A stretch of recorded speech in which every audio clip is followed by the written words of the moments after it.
Hello friends, എല്ലാവർക്കും നമസ്കാരം. നിങ്ങളേവരും കാത്തിരിക്കുന്ന നയനയുടെയും ആദർശിൻ്റെയും ഇന്നത്തെ വിശേഷത്തിലേക്ക് എല്ലാ കൂട്ടുകാർക്കും സ്വാഗതം. എല്ലാവർക്കും നല്ലൊരു ദിവസം ആശംസിച്ചുകൊണ്ട് തന്നെ നമുക്ക് ഇന്നത്തെ സൂപ്പർ ഹിറ്റ് വിശേഷത്തിലേക്ക് കിടക്കാം. അതിനു മുമ്പായിട്ട് ആരെങ്കിലും ഈ ചാനൽ ആദ്യമായിട്ട് കാണുന്നുണ്ടെങ്കിൽ ഇതുവരെ സബ്സ്ക്രൈബ് ചെയ്ത് വെച്ചിട്ടില്ല എങ്കിൽ തീർച്ചയായിട്ടും ഒന്ന് സബ്സ്ക്രൈബ് ചെയ്ത് വെച്ചോളൂ കേട്ടോ. അതിനോടൊപ്പം എല്ലാവരും മാക്സിമം നമ്മുടെ വീഡിയോ ഇഷ്ടപ്പെടുകയാണെങ്കിൽ ഒരു ലൈക്ക് അടിച്ചിട്ടേ പോകാവുള്ളൂ. അപ്പോൾ നമുക്ക് നേരെ ഇന്നത്തെ വിശേഷത്തിലേക്ക് തന്നെ കിടക്കാം. തുടങ്ങുമ്പോൾ തന്നെ കോടതിയാണ് കാണിക്കുന്നത്. നമ്മുടെ ശരവണനെ ഇട്ട് വെള്ളം കുടിപ്പിക്കുകയാണ് നന്ദു. അങ്ങനെ ശരവണന്റെ പഴയ കേസുകളെല്ലാം കുത്തിപ്പൊക്കിക്കൊണ്ട് വരികയാണ്. അതുമാത്രമല്ല, ശരവണൻ പറഞ്ഞായിരുന്നു, ഞാൻ ഒരു കേസിലെയും പ്രതിയും അല്ല, അതുപോലെ തന്നെ ഞാൻ എല്ലാവരോടും മാന്യമായിട്ടാണ് ഇടപെടുന്നത്, പെൺകുട്ടികളെ തല്ലാറുമില്ല. ഈ സമയത്താണ് നമ്മുടെ നന്ദു പറയുന്നത്, ഇയാൾ പെൺകുട്ടികളെ തല്ലാറില്ല എന്ന് പറയുന്നത് വെറും നുണയാണ്. കഴിഞ്ഞ ദിവസമല്ല സാർ, കഴിഞ്ഞ മാസം ഇയാൾ ഒരു സൂപ്പർ മാർക്കറ്റിൽ വെച്ച് ഒരു പെൺകുട്ടീനെ അതിബലമായിട്ട് പിടിച്ച് ചുംബിക്കുകയും അതിൻ്റെ പേരിൽ കേസാവുകയും ആ കുട്ടിയുടെ അമ്മ തന്നെയാണ് കൊണ്ട് കേസ് കൊടുത്തത്. അങ്ങനെയുള്ള ഒരാൾ പെൺകുട്ടികളെ ഉപദ്രവിക്കില്ല, പെൺകുട്ടികളെ ഒന്നും ചെയ്യില്ല, ബഹുമാനമാണ് കൊടുക്കുന്നത് എന്നൊക്കെ പറഞ്ഞാൽ വിശ്വസിക്കാൻ പറ്റില്ല എന്ന് പറയുകയാണ്. ഇത് കേട്ടതും ശരവണൻ വീണ്ടും വെള്ളം കുടിക്കുകയാണ് കേട്ടോ. ഈ സമയത്താണ് നമ്മുടെ നയനയും അതുപോലെ നവ്യയും കാണിക്കുന്നത്. അങ്ങനെ നയനയും നവ്യയും ഭയങ്കര സന്തോഷത്തിലാണ്. നമ്മുടെ നന്ദു പറയുന്ന ഓരോ വാക്കുകൾ കേട്ട് സത്യം പറഞ്ഞു കഴിഞ്ഞിട്ടുണ്ടെങ്കിൽ രോമാഞ്ചം കൊള്ളുന്ന രീതിയിലാണ് നയനയും നവ്യയും അവിടെ ഇരിക്കുന്നത്. അഭിമാനം തോന്നുകയാണ് തൻ്റെ ആരെ കുറിച്ച് ഓർക്കുമ്പം, അനിയത്തെക്കുറിച്ച് ഓർക്കുമ്പം. അതുപോലെയുള്ള കാര്യങ്ങളൊക്കെയാണ് നമ്മുടെ നന്ദു പറയുന്നത്. ഇതിനിടയിൽ പറഞ്ഞു, അല്ല താന് ഇതുപോലെ തന്നെ കുറെ കേസുകളിൽ അകപ്പെട്ടിട്ടുണ്ടല്ലോ, അതുമാത്രമല്ല താൻ എന്താണ് വിചാരിച്ചത്, ഈ ലോകത്തെ തെളിവുകളൊന്നും കിട്ടത്തില്ലെന്നോ, തെളിവുകൾ കിട്ടാൻ അത്ര പ്രയാസമാണെന്നോ? എങ്കിൽ പിന്നെ ഒരു തെളിവും കൂടെ എൻ്റെ കയ്യിലുണ്ട് സാർ, ഒരു തെളിവ്. ആ ഒരു തെളിവ് കണ്ടാൽ തന്നെ ഇയാളുടെ മനസ്സിലിരിപ്പ് എന്താണെന്നും ഇയാൾ ആരാണെന്നും ഇയാൾ എന്തിനാണ് ഇതൊക്കെ ചെയ്തത് എന്നും നിങ്ങൾക്ക് ചോദിച്ചു മനസ്സിലാക്കാൻ പെട്ടെന്ന് പറ്റും എന്നിങ്ങനെ പറഞ്ഞപ്പോഴത്തേക്കാണ് നമ്മുടെ ജഡ്ജി പറഞ്ഞത്, എന്താ ആ തെളിവ്? ആ തെളിവ് വേറൊന്നുമല്ല, ഇപ്പം ഏതൊരു കേസ് എടുക്കുമ്പോഴും ഏറ്റവും കൂടുതൽ കിട്ടുന്ന തെളിവ് CCTV ക്യാമറ തന്നെയാണ്. അതുപോലെ ഒരു CCTV അവിടെയും ഉണ്ടായിരുന്നു. എന്തോ എനിക്ക് വേണ്ടി മാറ്റിവെച്ച CCTV ആയിട്ടാണ് എനിക്ക് തോന്നിയിട്ടുള്ളത്. ഒരിക്കലും ഒരു നിരപരാധികളും ശിക്ഷിക്കപ്പെടാൻ പാടില്ല. അതുകൊണ്ട് മാത്രം ദൈവം മാറ്റിവെച്ച ആ CCTVയിൽ എല്ലാ ദൃശ്യങ്ങളും തെളിഞ്ഞിരുന്നു. ഇയാൾ പറഞ്ഞല്ലോ ഈ കുട്ടീനെ അറിയില്ല എന്ന്. രേണു എന്ന് പറയുന്ന ആളെ അറിയത്തേ ഇല്ലെങ്കിൽ എങ്ങനെയാണ് ആ ബ്യൂട്ടി പാർലറിൽ ഇയാൾ ചെല്ലുന്ന ദൃശ്യങ്ങൾ അതിൽ പതിഞ്ഞത്? അതുപോലെ തന്നെ ആ റോട്ടിൽ അന്ന് നടന്ന സംഭവം എന്താണെന്ന് ആ റോട്ടിലുള്ള CCTVയിൽ പതിഞ്ഞിട്ടുണ്ട്. റോട്ടിലെ CCTV അല്ലെങ്കിലും അതിൻ്റെ അടുത്തുള്ളൊരു വീട്ടുകാർ വെച്ചതായിരുന്നു. അവരുടെ വഴിയിലേക്ക് കയറി പോകുന്ന ആ ഒരു കറക്റ്റ് സ്ഥലത്ത് തന്നെയാണ് ആ ഒരു CCTV വെച്ചത്. ആ വീടിൻ്റെ മുമ്പിലിട്ടാണ് ഞാൻ ഇയാളെ തല്ലിയത്. ആ തല്ലിയതിൻ്റെ കാരണം എന്താണെന്നും എന്തുകൊണ്ടാണെന്നും ഒക്കെ ആ CCTVയിലുണ്ട്. ഈ ദൃശ്യങ്ങൾ സാറ് പരിശോധിക്കണമെന്നും പറഞ്ഞ് നേരെ കോടതിയുടെ മുമ്പിൽ ഹാജരാക്കുകയാണ് ആ ഒരു CCTV ദൃശ്യങ്ങൾ. ഏതായാലും ഇതും കൂടെ കണ്ടു കഴിഞ്ഞപ്പോഴത്തേക്കും ജഡ്ജിക്ക് കാര്യങ്ങളൊക്കെ പിടികിട്ടി. വേറെ ഒരു തെളിവിൻ്റെ ആവശ്യമില്ല. അയാള് മനഃപൂർവ്വമാണ് ഇതൊക്കെ ചെയ്തത്. നമ്മുടെ രേണുവിനിട്ട് അടിക്കുകയും അത് കണ്ടുകൊണ്ട് വന്ന നമ്മുടെ നന്ദു അയാളെ തല്ലുകയും ചെയ്യുന്നത് വളരെ വ്യക്തമായിട്ട്, വളരെ കൃത്യമായിട്ട് ആ CCTVയിൽ പതിഞ്ഞിട്ടുണ്ടായിരുന്നു. അങ്ങനെ ആ CCTV കാണിച്ചതും കോടതിയോട് നമ്മുടെ നന്ദു പറയാണ്, ഇത് എൻ്റെ പ്ലാൻ മാത്രമല്ല, ഈ CCTV ദൃശ്യങ്ങൾ മാരാർ വക്കീലാണ് എനിക്ക് എടുത്തു തന്നത്.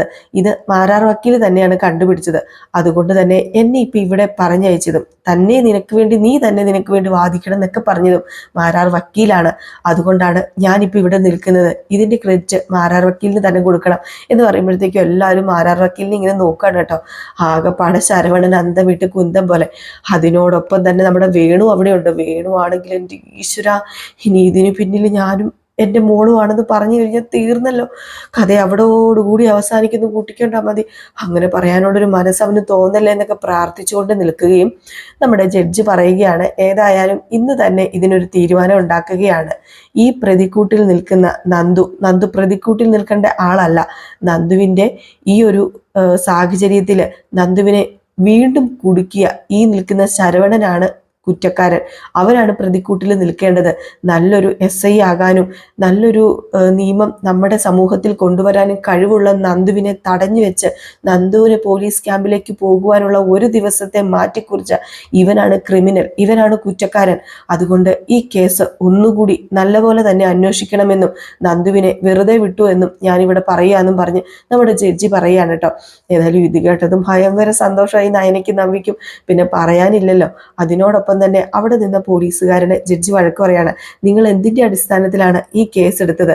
അല്ല, കോടതിയിലേക്ക് വരുന്നതിന് മുമ്പ് തന്നെ നിങ്ങൾക്കും ഈ തെളിവുകൾ കണ്ടെത്താവുന്നതേ ഉണ്ടായിരുന്നുവല്ലോ. ഒരു CCTV പോലും പൊക്കാൻ നിങ്ങൾക്കറിയില്ല എങ്കിൽ, അതിന് പോലും നിങ്ങൾ എഫക്റ്റ് എടുക്കുന്നില്ല എങ്കിൽ, ഒരു SI ആയിട്ടിരുന്നിട്ട് എന്താണോ കാര്യം? എന്തെങ്കിലും പ്രയോജനമുണ്ടോ? എന്താണോ താനൊക്കെ പോലീസ് യൂണിഫോം ഇട്ടതുകൊണ്ട് സമൂഹത്തിനോട് ചെയ്യുന്നത്? അപ്പോഴത്തേക്ക് നമ്മുടെ മാരാര് വന്നിട്ട് പറഞ്ഞു, അതെ, അയാള് വേറൊന്നും കൊണ്ടും അല്ല ഈ പോലീസ് ഉദ്യോഗസ്ഥൻ കേസ് കൂടുതൽ അന്വേഷിക്കാതിരുന്നത്. ചെറിയൊരു വൈരാഗ്യമുണ്ട് ഈ അനന്തപുരി തറവാട്ടുകാരോട്. അതുകൊണ്ടാണ് ഈ കേസ് ഇങ്ങനെ തന്നെ പോകട്ടെ, നന്ദുവിനെ എണ്ണിക്കണമെന്ന് അയാൾ തീരുമാനിച്ചത്. ഇത് കേട്ടതും ഭയങ്കരമായിട്ട് ജഡ്ജിന് ദേഷ്യം വന്നു. ജഡ്ജി പറഞ്ഞു, ഇനി ഇത് ആവർത്തിച്ചു കഴിഞ്ഞാൽ ഉണ്ടല്ലോ, അതും നിങ്ങളല്ലായിരിക്കും ഇനി ഈ കേസ് അന്വേഷിക്കാൻ പോകുന്നത്. ഞാൻ വേറൊരു സംഘത്തെ ഏർപ്പാടാക്കാൻ പോവുക. നിങ്ങൾ ഇനി ഈ കേസ് അന്വേഷിക്കണ്ട. പിന്നെ ഈ നിൽക്കുന്ന നന്ദുവിനോട് എനിക്കൊരു കാര്യം പറയാനുണ്ട്. SI ആകുന്നതൊക്കെ കൊള്ളാം, പക്ഷെ ഇവനെ പോലുള്ള ഒരു SI ആയി കഴിഞ്ഞിട്ടുണ്ടെങ്കിൽ ഒരു നിലവാരം ഇല്ലാതായിപ്പോ. പിന്നെ കുട്ടിയുടെ ആ ഒരു ഇതനുസരിച്ച് കുട്ടി നല്ലൊരു SI ആകാനും നല്ല രീതിയിൽ നിയമം കയ്യിലെടുക്കുവാനും അറിയാമെന്നാണ് എൻ്റെ വിശ്വാസം. അതുകൊണ്ട് എല്ലാവിധ ആശംസകൾ നേരുന്നു എന്നിങ്ങനെ ജഡ്ജി പറയുകയാണ്. അങ്ങനെ അവിടെ നിന്ന് നമ്മുടെ നന്ദു രക്ഷപ്പെടുകയാണ് കേട്ടോ. അങ്ങനെ നയനയുടെ നവ്യയുടെ അടുത്ത് ചെന്ന് നയനയും നവ്യയും നമ്മുടെ നന്ദുവിനെ കെട്ടിപ്പിടിക്കുകയാണ്, വാരി പുണരാണ്. അപ്പോഴേക്കുമാണ് നമ്മുടെ നയന് ചോദിച്ചത്, നിനക്ക് ഇതിന് മാത്രം എവിടെന്നാ മോളെ ഇത്രയും ധൈര്യം കിട്ടിയത്? എത്ര ധൈര്യം എന്ന് ഇതുപോലെ ഞാൻ എത്ര സാക്ഷികൾ പറഞ്ഞിട്ടുണ്ടെന്നറിയാമോ? എത്ര തവണ കോടതിയിൽ കയറി ഇറങ്ങിയിട്ടുണ്ടെന്ന് അറിയാമോ? അതൊക്കെ മതിയല്ലോ, ആ എക്സ്പീരിയൻസ് മതിയല്ലോ. പിന്നെ മാരാർ വക്കീൽ എനിക്ക് കാര്യങ്ങളൊക്കെ വ്യക്തമായിട്ട് പറഞ്ഞു തന്നിരുന്നു. അപ്പൊ നമ്മുടെ മാരാർ വക്കീൽ വന്നു. അപ്പൊ നമ്മുടെ നവ്യ താങ്ക് യു സാർ എന്ന് പറഞ്ഞപ്പോ, ഇയാളൊരു തീപ്പൊരിയാണെന്ന് എനിക്ക് ലോക്കപ്പിൽ വെച്ച് കണ്ടതേ മനസ്സിലായി. അതുകൊണ്ടാണ് ഞാൻ ഇയാൾക്ക് ഇതെല്ലാം വിട്ടുകൊടുത്തത്. അതുകൊണ്ട് തടിമിടുക്കുള്ള ഒരുത്തനെ ഇപ്പം അടിച്ച് തല്ലി ചതച്ച് മൂല കെട്ടിയില്ലേ, ഇനിയും അങ്ങനെ തന്നെ തുടരണം. അനീതി കണ്ട പ്രതികരിക്കണം. അപ്പോഴേ നിങ്ങളുടെ അനീതിക്ക് ആക്കിയിട്ട് കഴിഞ്ഞാൽ ആ സ്റ്റേഷൻ പരിധിയിലുള്ള ക്രിമിനൽസ് ഒക്കെ ഒന്ന് ഒതുങ്ങത്തുള്ളൂ. അതാ വേണ്ടത്. ഇതുപോലെയുള്ള ഒരു പോലീസുകാരിനെയാണ് നമ്മുടെ സമൂഹത്തിന് ആവശ്യം. ഏതായാലും ഞാൻ പോട്ടെ എന്ന് പറഞ്ഞപ്പോഴത്തേക്കും, അല്ല സാറിന്റെ ഫീസൊക്കെ? ഈ കേസിന് ഫീസ് ഒന്നും വേണ്ട, ഇത് ഞാൻ സ്വയം ഏറ്റെടുത്ത കേസാണ്. അതിന് സാറിന് ഞങ്ങൾ എങ്ങനെയാ പരിചയം?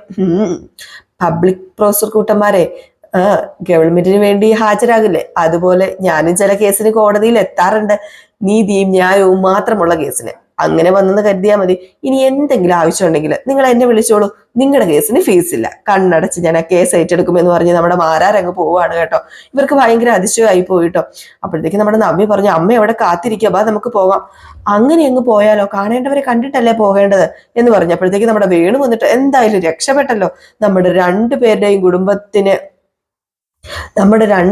കുടുംബത്തിന്റെയും അതുപോലെ അനന്തമൂർത്തി സാറിന്റെയും അവിടെയുള്ള എല്ലാവരുടെയും നാണക്കേട് അങ്ങോട്ട് ഒഴിഞ്ഞു കിട്ടിയല്ലോ.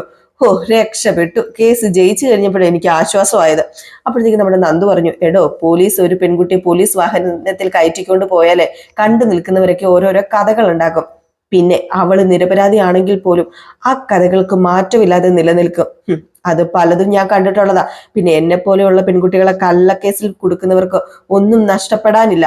പക്ഷെ ഞങ്ങളുടെ പെൺകുട്ടികളുടെ ഭാവിയെ അതോടുകൂടി ഇല്ലാതാകും. സാധാരണ പെൺകുട്ടികളുടെ കാര്യം പറഞ്ഞ്, എന്റെ കാര്യമല്ല, എനിക്ക് അതൊന്നും ഇവിടെ ബാധകമല്ല, എന്റെ ഭാവിയെ ബാധകമല്ല. അപ്പോഴത്തേക്ക് നമ്മുടെ നവ്യ പറഞ്ഞു, ഈ കേസിന് പിന്നിൽ ആരാണെന്ന് ഞങ്ങൾക്കറിയാം. അവര് പ്രതികളാകാൻ പോകുകയല്ലേ, പിന്നെ എന്തിനാ നിങ്ങൾ പേടിക്കുന്നത് എന്നിങ്ങനെ പറയുകയാണ്. അപ്പോഴത്തേക്കാണ് നമ്മുടെ ശരവണ്ണ രേണുവും വരുന്നത്. അപ്പൊ വേണു പറഞ്ഞു, എനിക്കിവരെ പരിചയം പോലും ഇല്ല. കുഴപ്പമില്ല, ഞാൻ പരിചയപ്പെടുത്തിക്കോളാം എന്നിങ്ങനെ നന്ദു പറഞ്ഞു. അപ്പോഴത്തേക്ക് നമ്മുടെ വേണു പറഞ്ഞു, ഓഹോ കൊള്ളാം, ഇപ്പൊ കോടതി വന്നത് അബദ്ധമായി പോയല്ലേ എന്നിങ്ങനെ പറഞ്ഞു നമ്മുടെ വേണു അങ്ങ് പോയി. അപ്പോഴത്തേക്ക് ശരവണൻ വന്നപ്പോഴത്തേക്കും നമ്മുടെ നന്ദു പറഞ്ഞു, അതെ, അങ്ങനെ അങ്ങ് പോയാലോ? ആ പോയ ആളാണോ കേസുമായിട്ട് നിങ്ങൾ ഈ കോടതിയിലേക്ക് പറഞ്ഞു വിട്ടത്? ആ വേണു എന്ന് പറയുന്ന അയാള്? ഇത് കോടതി ആയിപ്പോയി. അന്ന് തന്നതുപോലെ ഞാൻ തന്നേനെ. നിനക്ക് മാത്രമല്ല, ഈ നിൽക്കുന്ന ഇവക്ക് ഞാൻ കൊടുത്തേനെ. നാണം ഉണ്ടോടി നിനക്ക്? പെണ്ണുങ്ങൾക്ക് അപമാനമാകാനായിട്ട് നടക്കുകയാണ്. അതെ, ഈ കള്ളക്കേസ് ഉണ്ടാക്കി നടക്കാതെ എവിടെയെങ്കിലും കൂലിപ്പണി എടുത്ത് പോയി ജീവിക്കത്തില്ലേ? നോക്കി പേടിപ്പിക്കുന്ന കണ്ടില്ലേ? നോക്കി പേടിപ്പിക്കരുത്, നിന്റെ കണ്ണ് ഞാൻ കുത്തിപ്പൊട്ടിക്കും. അപ്പോഴത്തേക്ക് നയന പറഞ്ഞു, ഇനി SI ആയിട്ടാ ഞങ്ങളുടെ മോള് വരാൻ പോകുന്നത്, അറിയാലോ. അന്ന് ഈ സ്റ്റേഷനിൽ അങ്ങനെ ചാർജ് എടുത്തു കഴിഞ്ഞാല് നിനക്കൊക്കെ ഈ ജില്ല വിട്ടു പോകേണ്ടി വരും. നീയൊക്കെ അത് ഓർത്തോ, നിന്റെയൊക്കെ കഷ്ടകാലമായിരിക്കും. അപ്പോഴത്തേക്ക് നമ്മുടെ നന്ദു പറഞ്ഞു, നീയൊക്കെ എന്റെ മുഖം മറന്നാലുവേ ഞാനത് മറക്കില്ല. ദേ ഈ മനസ്സിൽ പതിഞ്ഞു കിടക്കുക. ബ്യൂട്ടി പാർലർ പൂട്ടിയപ്പോഴത്തേക്കും പൈസ ഉണ്ടാക്കാൻ വേണ്ടി ഒരുത്തി അടുത്ത ജോലി തെരഞ്ഞെടുത്തത്. ഇടി തല്ലാൻ മാത്രമല്ല, തല്ലിക്കഴിഞ്ഞാൽ അതിന്റെ കാരണം കൃത്യമായിട്ട് ബോധിപ്പിക്കേണ്ടവരെ ബോധിപ്പിക്കാനും എനിക്കറിയാം, കേസിൽ നിന്ന് ഊരി പോരാനും എനിക്കറിയാം. നീയൊക്കെ ഓർത്തു വെച്ചോ, ഇനി ഈ കളി നന്ദുവിന്റെ അടുത്തെന്നല്ല ഒരാളുടെ അടുത്തും കളിക്കാൻ പാടില്ല എന്നും പറഞ്ഞുകൊണ്ട് നന്ദു നയനയും നവ്യയും അങ്ങ് പോവുകയാണ് കേട്ടോ. ഏതായാലും ഈ സമയത്ത് നമ്മുടെ രേണു പറയാണ് ശരവണനോട്, അയ്യോ നമ്മളെ കേസ് ഏൽപ്പിച്ചവൻ ദേ പോയല്ലോ. പോകട്ടെ, ദേ നമ്മൾ ഈ കേസിൽ നിന്ന് ഊരി തരേണ്ടത് അയാളാ, അല്ലെങ്കിൽ അയാൾ കിടന്ന് നെട്ടോട്ട് ഓടും. നമ്മുടെ വേണുവിന്റെ കാര്യമായിട്ടോ ശരവണനൊക്കെ പറഞ്ഞത്. ഏതായാലും ഈ ഒരു സീൻ കഴിഞ്ഞ് പിന്നെ കാണിക്കുന്ന സീൻ എന്ന് പറഞ്ഞിട്ടുണ്ട് നമ്മുടെ ഗോവിന്ദനെയാണ്. അപ്പൊ ഗോവിന്ദൻ വല്ലാത്തൊരവസ്ഥയിൽ ഇങ്ങനെ ഇരിക്കുകയാണ് കേട്ടോ. എന്തായി ഏതായി എന്നൊന്നും അറിയാൻ പറ്റത്തില്ലല്ലോ, കോടതിയിലെ കാര്യങ്ങൾ. ആ ഒരു അവസ്ഥയിലാണ് നമ്മുടെ ഗോവിന്ദൻ ഇരിക്കുന്നത്. അപ്പൊ നമ്മുടെ കനകദുർഗ വന്നിട്ട് പറഞ്ഞു, ഗോവിന്ദേട്ട വന്ന് എന്തെങ്കിലും ഒന്ന് കഴിക്ക്, ദേ ഗുളികയൊക്കെ കഴിക്കാനുള്ളതല്ലേ, നീ എന്തെങ്കിലും കഴിച്ചിരുന്നോ കനകദുർഗ? എനിക്കൊന്നും വേണ്ട, എനിക്കൊന്നും ഇറങ്ങില്ല. അത് തന്നെയാ, എനിക്കും ഇറങ്ങില്ല, മോള് വരട്ടെ, അത് കഴിഞ്ഞ് മരുന്നും ആഹാരവും ഒക്കെ കഴിക്കാം. അപ്പോഴാണ് പെട്ടെന്നൊരു വണ്ടി വന്ന് നിൽക്കുന്നത്. ഏതായാലും ആ വണ്ടിയിൽ നിന്ന് നമ്മുടെ നവ്യയും നയനയും കൂടെ നന്ദു ഇറങ്ങുകയാണ്. ഇത് കണ്ടു കഴിഞ്ഞപ്പോഴത്തേക്കും ഭയങ്കര സന്തോഷമാകുകയാണ് കേട്ടോ നമ്മുടെ കനകദുർഗയ്ക്കും ഗോവിന്ദനും. സന്തോഷം എന്ന് പറഞ്ഞാൽ ഭയങ്കര സന്തോഷം. അങ്ങനെ നമ്മുടെ നന്ദുവിനെ കണ്ടത്, നന്ദുട്ട മോനെ എന്ന് പറഞ്ഞൊരു ഓടിച്ചെല്ല നമ്മുടെ കനകദുർഗ. അങ്ങനെ കെട്ടിപ്പിടിച്ചതും നമ്മുടെ നന്ദു പറഞ്ഞു, അമ്മേ കരയല്ലമ്മേ, ഞാൻ ഇങ്ങോട്ടേക്ക് വന്നല്ലോ. എന്റെ ദൈവമേ, എനിക്കിപ്പോഴും ആശ്വാസമായത്.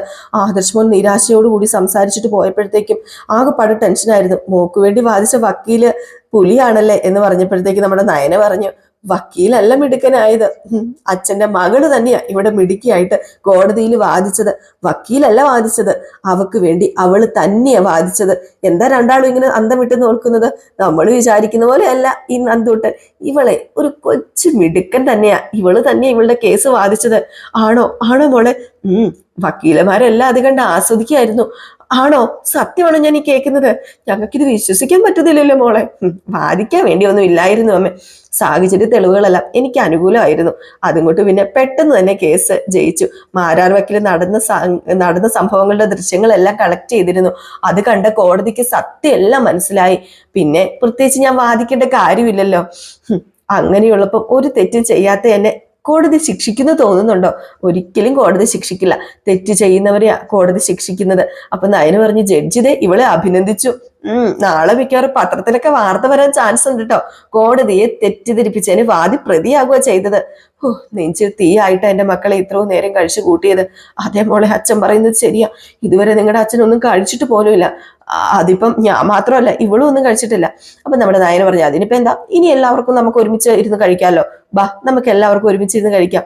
ദേ ഇവിടെ ഒരാൾ ഒറ്റയ്ക്കല്ല, വയറ്റിൽ വേറൊരാളും ഉണ്ട്. ആ ആളും ആഹാരം കഴിച്ചിട്ടില്ല. അയ്യോ, അതമ്മ മറന്നുപോയി. എല്ലാവരും വാ, നമുക്ക് പെട്ടെന്ന് എന്തെങ്കിലും ഉണ്ടാക്കി കഴിക്കാം എന്ന് പറഞ്ഞ് അകത്തേക്ക് കയറുകയാണ്. അപ്പോഴത്തേക്കും നമ്മുടെ നന്ദി ചോദിച്ചു, അപ്പൊ അമ്മ ഇതുവരെ ഒന്നും ഉണ്ടാക്കിയില്ലേ? ഉണ്ടാക്കാൻ ഇതിന് മാത്രം സമയം വേണോ? ദോശമാവുണ്ടല്ലോ, അതങ്ങോട്ട് കോരി ഒഴിച്ചാല് ദേ ഇപ്പൊ തന്നെ കഴിക്കാനുള്ളത് റെഡിയാകും. നമുക്ക് എല്ലാവർക്കും ഒരുമിച്ച് എന്തെങ്കിലും ഉണ്ടാക്കാൻ, നിങ്ങൾ കയറി വാന്നും പറഞ്ഞ് അവരകത്തേക്ക് കയറി പോവാട്ടോ. വലിയ സന്തോഷത്തോടു കൂടി തന്നെയാണ് നയനയും നവ്യയും നന്ദുവും എല്ലാവരും ഉള്ളത്. നമ്മുടെ ഗോവിന്ദൻ നന്ദുവിനോട് പറയാ, ഇനി ട്രെയിനിങ് കഴിയുന്നത് വരെ വഴിയരികിൽ എന്തെങ്കിലും ഉണ്ടെങ്കിൽ കണ്ണടച്ചേക്കണം. ഏതായാലും ഇത്തവണത്തെ ക്യാമ്പില് ഇനി പറ്റത്തില്ലല്ലോ, അടുത്ത ക്യാമ്പ് വരെ കാത്തിരിക്കേണ്ടി വരില്ലോ. അത്രയും ദിവസം മോളെ ഞങ്ങൾക്ക് കാണാലോ, അതാ ഇപ്പം ഞങ്ങൾ സന്തോഷിക്കുന്നത് ഇങ്ങനെ ഗോവിന്ദൻ പറയുകയും ചെയ്തു കേട്ടോ. ഏതായാലും ഈ സീൻ കഴിഞ്ഞ് പിന്നെ കാണിക്കുന്നത് നമ്മുടെ അനാമികേനെയാണ് കേട്ടോ. അപ്പൊ അനാമിക ഇങ്ങനെ ഫോൺ വിളിച്ചുകൊണ്ടിരിക്കുകയാണ്. നമ്മുടെ വേണുവിനെയാണ് ഫോൺ വിളിക്കുന്നത്. അടുത്ത രേവതി ഉണ്ട് കേട്ടോ. വേണു ആണെ ഫോൺ എടുക്കുന്നുമില്ല, എന്തായി ഏതായി എന്നൊന്നും അറിയത്തുമില്ല. ആ ഒരു അവസ്ഥയിലാണ് നമ്മുടെ അനാമിക ഉള്ളത്. അമ്മേ ഫോൺ എടുക്കുന്നില്ലല്ലോ അമ്മ, ഇത് എന്താ ഫോൺ എടുക്കാത്ത? അച്ഛൻ കോപ്പ് കാലി വരുന്നുണ്ട്. അച്ഛൻ ഇത് എവിടെ പോയി കിടക്കുക? അത് പിന്നെ അവിടെ നടന്ന കാര്യങ്ങൾ നേരിട്ട് പറയാനായിരിക്കും, നമുക്ക് സന്തോഷം തരാന്. അതെന്തിനാ ഇത്രയ്ക്ക് സന്തോഷം തരുന്നത്? ഫോണിൽ കൂടെ പറഞ്ഞ സന്തോഷമാവൂലേ? അത്രയ്ക്ക് ആകാംക്ഷ ഒന്നും വേണ്ട മോളെ. വേണുവേട്ടൻ പറഞ്ഞതുപോലെയൊക്കെ സംഭവിക്കും, അതുപോലെ തന്നെയാണ് സംഭവിക്കാൻ പോകുന്നത്. അവളെ ഇപ്പൊ കോടതി റിമാൻഡ് ചെയ്ത് കാണും, അവളിപ്പം ജയിലിൽ പോയി കാണും. അങ്ങനെയാണെങ്കിൽ നാളെ തന്നെ നമുക്ക് ജയിലിൽ പോയി അവളെ കാണാം. ആ കാഴ്ച ഒന്നൊന്നര കാഴ്ചയായിരിക്കുമല്ലോ. ആ ഇവിടെ ഒരു സ്ത്രീ എന്നൊരു ആനുകൂല്യം ഒന്നും അവൾക്ക് കിട്ടാൻ പോകുന്നില്ല. കാരണം അതുപോലെ അവള് തല്ലിയിരിക്കുന്നത്. പിന്നെ ഹോസ്പിറ്റലിൽ പോയി അഡ്മിറ്റും ആയല്ലോ. പിന്നെ ഇത് അച്ഛന്റെ അമ്മയുടെ ഒരു മധുര പ്രതികാരമാണെന്ന് കൂട്ടിക്കോ. കഴിഞ്ഞൊരു രാത്രിയിൽ ഹെൽമെറ്റ് ഇട്ട് വന്ന് എന്നെയും വേണുവേട്ടനെയും തല്ലിയത് ഓർക്കുന്നുണ്ടല്ലോ. അത് അവളും അവളുടെ കൂട്ടുകാരി ചേർന്ന് തന്നെയാണ്. അതുകൊണ്ട് തന്നെ ഇങ്ങനെ ഒരു ശിക്ഷ കിട്ടിയാലേ മതിയാവൂ. അങ്ങനെ ഒരു ശിക്ഷ കിട്ടിയില്ലെങ്കിലേ നമുക്കത് നാണക്കേടായിത്തീരും. ഒരു സമാധാനവും കാണത്തില്ല. അതേമേ, ഇതൊരു തുടക്കമായിരിക്കണം. ഇനി വേറൊരുത്തി അവിടെയുണ്ട്, നവ്യ. അവക്ക് ഇവളെക്കാളും അഹങ്കാരം തലയ്ക്ക് പിടിച്ച് നടക്കുക. ഇനി അവക്കിട്ടാ കൊടുക്കേണ്ടത്, അവളെയാ തല്ലി ചതയ്ക്കേണ്ടത്. അതെ, എല്ലാവരെയും പിടക്കുന്നത് സൂക്ഷിച്ചു വേണം. നോക്കിയും കണ്ട് നിൽക്കണം. നമ്മളാണെന്ന് പാലിൽ വിഷം കലർത്തിയെന്ന് അവള് തിരിച്ചറിഞ്ഞല്ലോ ആ നവ്യ. എന്ന് വെച്ച് കഴിഞ്ഞിട്ടുണ്ടെങ്കിൽ അനിയുടെ വല്യമ്മയെ മരണത്തിലേക്ക് തള്ളിവിടാൻ നോക്കിയത് മനഃപൂർവ്വം അല്ലെങ്കിലും നമ്മൾ തന്നെയാണല്ലോ. മാറിപ്പോയ പാലാണല്ലോ അവർക്ക് കുടിച്ചത്. എങ്കിലും അതങ്ങാണം വിളിച്ചു പറഞ്ഞാൽ കുടുങ്ങിയത് തന്നെ നമ്മള്. അതുകൊണ്ട് നന്ദു ജയിലിലേക്ക് പോയാലും അവൾമാരുടെ മുമ്പിൽ ചെന്ന് അമിത സന്തോഷമൊന്നും കാണിക്കരുത്. എല്ലാം അടക്കി പിടിച്ച് ജീവിക്കണം. എന്നാലും അവൾമാരെ കാണുമ്പോൾ എനിക്ക് ചിരിക്കാതിരിക്കാൻ പറ്റില്ലമ്മേ. എനിക്ക് ചിരിക്കണം. അത്രയ്ക്ക് അന്ന് അവൾമാർ എന്നെ ഇട്ട് സങ്കടപ്പെടുത്തിയത് ഇപ്പോഴും സങ്കടപ്പെടുത്തിക്കൊണ്ടിരിക്കുന്നത്. അതുകൊണ്ട് അവൾമാരുടെ മുമ്പിൽ വെച്ച് എനിക്ക് ഒന്ന് അട്ടഹസിക്കണം എന്നൊക്കെ പറയാം. ഈ സമയത്ത് നമ്മുടെ ഗോവിന്ദനെയും കനകദുർഗേനെയൊക്കെ തന്നെയാട്ടോ കാണിക്കുന്നത്. അവരിങ്ങനെ ഫുഡ് കഴിച്ചുകൊണ്ടിരിക്കുകയാണ്. അങ്ങനെ നമ്മുടെ നന്ദുവിനോട് ഗോവിന്ദൻ പറയാം, പോലീസ് ട്രെയിനിങ്ങിന് പോകാൻ പറ്റിയില്ലെങ്കിലും ഒന്നിച്ചിരുന്ന് ഭക്ഷണം കഴിക്കാൻ പറ്റിയില്ല. മോൾ ആഗ്രഹിച്ചല്ലേ ചേച്ചിമാരുടെ ഒപ്പം ഒന്നിച്ചിരുന്ന് ഭക്ഷണം കഴിക്കണമെന്ന്. അത് നടന്നല്ലോ. കഴിക്കാൻ വരട്ടെ. അയ്യോ, ആദ്യം ഇളയ മോൾക്ക് വാരിത്തരാം, അത് കഴിഞ്ഞ് രണ്ടാമത്തെ മോൾക്ക്, പിന്നെ മൂന്നാമത്തെ മോൾക്ക്, അങ്ങനെ വാരിത്തരാം ഞാൻ എന്നും പറഞ്ഞ് നമ്മുടെ ഗോവിന്ദനും കനകദുർഗയും കൂടെ മക്കൾക്ക് മാറി മാറി വാരി കൊടുത്ത് അവരെ ഭയങ്കര സന്തോഷം തന്നെയാണ് കേട്ടോ. അപ്പോഴത്തേക്ക് നമ്മുടെ നയനല്ല നവ്യ പറയാ, ഒരുത്തി വീട്ടിൽ കാത്തിരിക്കുമായിരിക്കും നന്ദു ജയിലിലേക്ക് പോയ വാർത്ത അറിയാം. അവള് മാത്രമല്ല, അനന്തപുരിയിലും മറ്റു ചിലരും കാത്തിരിപ്പുണ്ട് കോടതിയിൽ എന്താ നടന്നതെന്ന് അറിയാന്. അല്ല, ഇപ്പൊ അവരൊക്കെ അറിഞ്ഞു കാണില്ലേ? ഇല്ലമ്മേ, കോടതി ഇത്രയും പെട്ടെന്ന് പിരിയുന്ന അവരാരും ചിന്തിച്ച് കാണില്ല. സത്യം പറയാലോ നന്ദൂട്ട, നീ കേസ് തോറ്റ് ജയിലിലേക്ക് പോകുന്നത് കാണാനുള്ള ശക്തി ഇല്ലാത്തത് കൊണ്ടാ ഞാനും ഗോവിന്ദേട്ടനും അങ്ങോട്ടേക്ക് വരാതിരുന്നത്. എന്തോ അതൊരു നഷ്ടമായി പോയി എന്നാ തോന്നുന്നത്. സാരമില്ല, ഏതായാലും കോടതി നടന്നതൊക്കെ അറിഞ്ഞു കഴിഞ്ഞപ്പോഴത്തേക്കും ഉണ്ടല്ലോ ഭയങ്കര സന്തോഷമായി എനിക്ക്. ഏതായാലും എൻ്റെ മോള് ജയിച്ചല്ലോ, എൻ്റെ മോൾ എവിടെയും ഒന്നാമത് എത്തും. അപ്പോഴത്തേക്ക് നമ്മുടെ നയന പറഞ്ഞു, ഇവള് ഞങ്ങളോട് നേരത്തെ ഈ കാര്യമൊന്നും പറഞ്ഞില്ല, ഇവളാണ് കേസ് വാദിക്കുന്നതെന്ന് പോലും ഞങ്ങൾക്ക് അറിയില്ലായിരുന്നു. ഞങ്ങൾ പേടിച്ചു വരച്ച അവിടെ ഇരുന്നത്. അത് കഴിഞ്ഞാണ് ഇവള് വാദിക്കുന്നതെന്ന് പറഞ്ഞത്. എന്തൊരു അവസ്ഥയായിരുന്നോ അത്. പക്ഷെ ഇവള് വാദിച്ചു കഴിഞ്ഞപ്പോഴത്തേക്കും പിന്നെ ഞങ്ങളുടെ ആ ഒരു അവസ്ഥയൊക്കെ അങ്ങോട്ട് മാറി. അത് കഴിഞ്ഞ് ഞങ്ങൾക്ക് ഭയങ്കര സന്തോഷമായിരുന്നു. വെള്ളം കുടിപ്പിച്ചില്ലേ ആ ശരവണൻ എന്ന് പറയുന്ന ആ പ്രതിയെ, അതുപോലെ തന്നെ രേണു എന്ന് പറയുന്ന അവളെയും എൻ്റെ മോള് വെള്ളം കുടിപ്പിച്ചു. ഒരക്ഷരം മിണ്ടാൻ പോലും അവർക്ക് പറ്റുന്നില്ലായിരുന്നു. അതുപോലെയാണല്ലോ ഓരോ കാര്യങ്ങളും നന്ദു അങ്ങോട്ടേക്ക് ചോദിച്ചതും. അതുപോലെ ആയിരുന്നല്ലോ കോടതിയിൽ വെച്ച്. അത് ഓർക്കുമ്പോൾ സത്യമായിട്ടുണ്ട് ഇപ്പോഴും രോമാഞ്ചം വരും അമ്മേ എന്നിങ്ങനെ നമ്മുടെ നവ്യ പറയാണ് കേട്ടോ. അപ്പോഴേക്കും നമ്മുടെ ഗോവിന്ദൻ പറയാ, മോൾ ആദ്യം ആഗ്രഹിച്ച ഒരു വക്കീലാകണമെന്നല്ലേ, അതായിരുന്നു നല്ലത്. ഇനിയിപ്പോ SI ആയിട്ടുണ്ടെങ്കിൽ മോളുടെ സ്വഭാവം വെച്ചിട്ട് എന്നും കേസിന് മാത്രമേ സമയം കാണത്തുള്ളൂ എനിക്ക് തോന്നുന്നതെന്ന്. ഏതായാലും ഈ ഒരു ഭാഗം കാണിച്ചിട്ടാട്ടോ ഇന്നത്തെ വിശേഷം അവസാനിക്കുന്നത്. അപ്പൊ എല്ലാവരും കാത്തിരിക്കുക, കിടിലൻ വിശേഷങ്ങളാണ് വരാനിരിക്കുന്നത്. ഇനിയിപ്പം വരാനിരിക്കുന്ന വിശേഷം എന്ന് പറഞ്ഞാൽ നമ്മുടെ നയനയും ദേവയാനിയും ഒന്നിക്കുന്ന കുറച്ച് നിമിഷങ്ങളൊക്കെയാണ്. അപ്പൊ അതിലേക്ക് വേണ്ടി നമുക്ക് കാത്തിരിക്കാം. അപ്പൊ എല്ലാവരും കാത്തിരിക്കുക. എല്ലാവർക്കും വീണ്ടും നല്ലൊരു ദിവസമാകട്ടെ എന്ന് ആശംസിച്ചുകൊണ്ട് നിർത്തുന്നു. നെക്സ്റ്റ് വീഡിയോ ആയിട്ട് വരുന്നവരെ എല്ലാവർക്കും ടാറ്റാ, ബൈ ബൈ.